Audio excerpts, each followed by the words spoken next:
Hello everyone, welcome to class 24। So guys, जैसा कि आपको मालूम है डेली मॉर्निंग में 5 बजे पे अपना एक इंपॉर्टेंट सेशन होता है 10 मिनट का, जहां पे हम लोग कवर करते हैं 10 इंपॉर्टेंट महत्वपूर्ण करंट अफेयर के सवाल जो कि आपके डेली के होते हैं। उम्मीद करता हूं कि आप इसे रेगुलर देखते होंगे, शेयर करते होंगे अपने दोस्तों के साथ में, सो दैट सभी लोग जो है डेली अपना 10 मिनट का सेशन करके अपनी प्रिपरेशन को मजबूत कर सकें। मेरी दोस्तों, आप लोगों के लिए 3 क्लासेस होती है। सुबह 5 बजे जो कि अभी आप कर रहे हो, 7 बजे दैन दो एनालिसिस, और सुबह 8 बजे होता है आपका सीजीएल के लिए एक इंपॉर्टेंट जीके का लेक्चर। ज्वाइन करना मत भूलिएगा 8 बजे वाली क्लास को।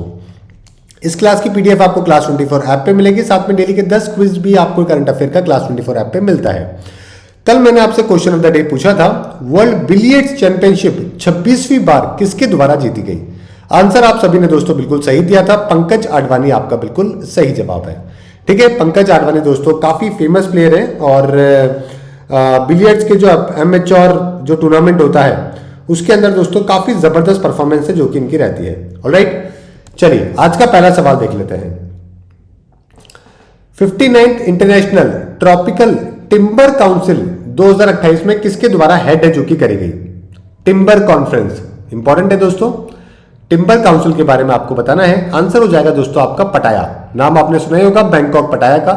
ठीक है, आपके मन में बहुत सारी जगह जाने की होगी, जिसमें से कुछ जगह जो है वो बैंकॉक पटाया की भी होगी, है ना। अगर आप नहीं जाओगे तो ज्यादा बेहतर रहेगा। उसके अलावा क्राबी और भी कई सारी ब्यूटीफुल जगह है, खुसामुई, प्राबी, फुकेत, वो ज्यादा बेटर जगह है पटाया से। अगर आपको कभी जाना है तो आप इधर को बाईपास करके जा सकते हैं। इधर आपका कुछ खास काम है नहीं वैसे।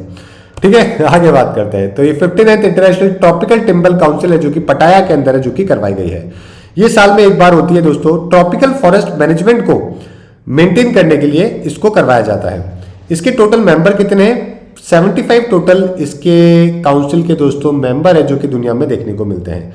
4 कमिटीज है जो कि स्पेशली इसकी बनाई जाती है। ओके, कौन? इंडिया इसका मेंबर है क्या?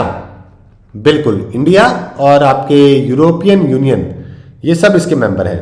ठीक है, 90% ग्लोबल टिम्बर ट्रेड जो है वो यही ऑर्गेनाइजेशन है जो कि दुनिया में मेंटेन करती है। ऑलराइट, नेक्स्ट सवाल, वायुमंडलीय तरंग प्रयोग किस पर केंद्रित है? बहुत ही बढ़िया सवाल है। एटमॉस्फेरिक वेव एक्सपेरिमेंट जो है वो किसके ऊपर फोकस्ड होता है, ये आपको बताना है। ठीक है, चलिए आंसर क्या हो जाएगा यहां पे? Observing wave, atmospheric wave and their impact on space weather. जो स्पेस के अंदर जो वेदर का जो चेंजेस हो रहा है ना, उसको पता करने के लिए, उसके ऊपर इंपैक्ट पता करने के लिए एटमॉस्फेरिक वेव एक्सपेरिमेंट है जो कि फोकस करके किया गया है।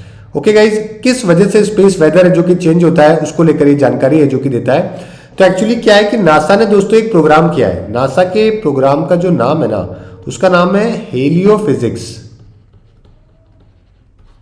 ठीक है, हेलियोफिजिक्स एक्सप्लोरर प्रोग्राम। इस प्रोग्राम के तहत दोस्तों ये सन की क्या करते हैं? स्टडी करते हैं, है ना। और अर्थ के साथ में जो उसका इंटरेक्शन हो रहा है, जो सोलर सिस्टम में जो वेदर है उसके बारे में जानकारी जुटाने की कोशिश है जो कि करते हैं। ठीक है, कलरफुल बैंड जो लाइट के दोस्तों हम लोग अर्थ के एटमॉस्फेयर में जो मेजर करते हैं ना, उसको हम लोग कहते हैं एयर ग्लो। तो ये आपसे पेपर पे में पूछा जा सकता है। ठीक है, ओके, चलिए स्पेस वेदर जो है इन्वायरमेंट है जो कि अर्थ और बाकी प्लेनेट के बीच वाला एरिया है ना, उसको स्पेस वेदर है जो कि हम लोग कहते हैं। नेक्स्ट सवाल है, southern annular model significantly influence which aspect of the Indian ocean? दक्षिण वलयाकर मोड हिंदी महासागर के किस पहलू को महत्वपूर्ण रूप से प्रभावित करता है?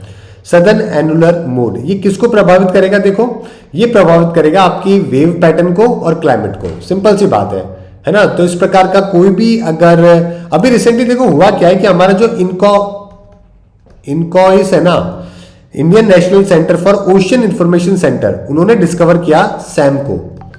सैम का मतलब क्या हुआ? सैम का मतलब हुआ सदर्न एनुलर मोड को। ये सी की कंडीशन को मेजर करने में काफी बड़ा रोल है जो कि आज के टाइम पे प्ले कर रहा है।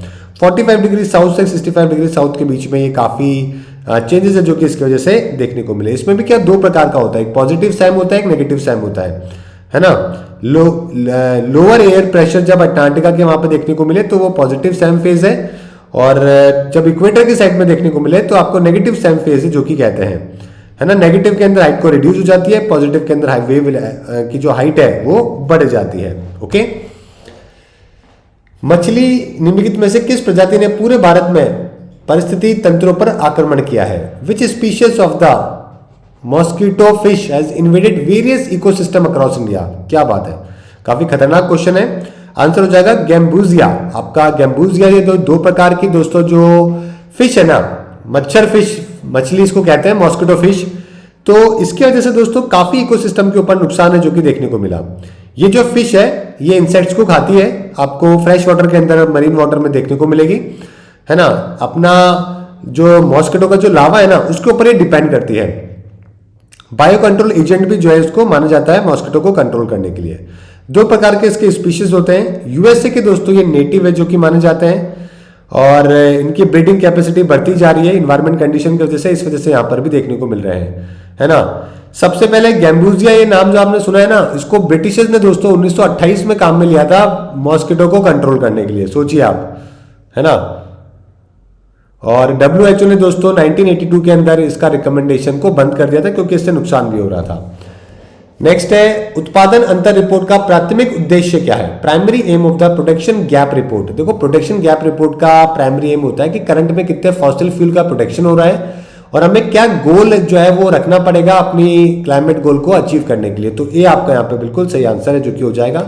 रिसेंटली दोस्तों अभी चौथा, कौन सा है, चौथा एडिशन जो है प्रोटेक्शन गैप रिपोर्ट का इशू है जो कि किया गया स्टॉकहोल्म एनवायरनमेंट इंस्टीट्यूट के द्वारा। ठीक है, ऑब्जेक्टिव था कि प्रोटेक्शन गैप जो है उसको हम लोग मेजर करें। 20 दुनिया के जो फॉसिल प्रोड्यूसिंग कंट्रीज है जिसमें इंडिया भी शामिल है, उनको बताया गया कि कैसे जो है वो पॉपुलेशन को कम करना है। 2023 की जो टैगलाइन रखी गई उसका नाम है फेजिंग डाउन, फेजिंग डाउन और फेजिंग अप, ये थीम है जो कि रखी गई है। ठीक है, 90% ग्लोबल कार्बन डाइऑक्साइड जो आता है ना वो फॉसिल फ्यूल से आता है एक्चुअली, और 2030 तक इसके बढ़ने के अनुमान है। 2050 तक हम चाहते हैं कि बहुत कम है जो कि ऑयल और गैस का प्रोडक्शन है जो कि हो जाए। इसी वजह से दोस्तों इतनी चर्चा करी गई। नेक्स्ट है मलियोंग 1 सैटेलाइट दोस्तों रिसेंटली नॉर्थ कोरिया के द्वारा क्यों लॉन्च करी गई है? क्यों का जवाब दोस्तों ये है क्योंकि ये एक स्पाई सैटेलाइट है जो कि नॉर्थ कोरिया के द्वारा लॉन्च करी गई है ताकि ये नजर है जो कि रख सकें दोस्तों। शिक्षा मंत्रालय और IIT कानपुर द्वारा लॉन्च किए गए साथी प्लेटफॉर्म का उद्देश्य क्या है? कल मैंने पढ़ाया भी था साथी प्लेटफॉर्म के बारे में। ये आपकी कोचिंग के अंदर अवेलेबल करवाता है, फ्री कॉम्पिटिटिव एग्जाम, IIT और बाकी सब एग्जाम की तैयारी है जो कि ये करवाता है। ठीक है, self assessment test and help for entrance exam, ये इसके फुल फॉर्म है। ओके, सैमुअल वैद्यनायगम पिल्ले का तमिल साहित्य में क्या योगदान था? देखो इनका योगदान बहुत ही बड़ा था, इंडियन सिविल सर्वेंट थे ये एक्चुअली के अंदर, ऑथर भी रहे मूल्याधर नाम की किताब के जो कि फर्स्ट मॉडल तमिल नोवेल है जो कि मानी जाती है। कर्नाटिक म्यूजिक के अंदर भी ये बहुत इंटरेस्टेड है। तो फर्स्ट मॉडर्न जो तमिल नोवेल लिखी गई वो ऐसा माना जाता है कि इनके द्वारा, पिल्ले साहब के द्वारा ही लिखी गई थी।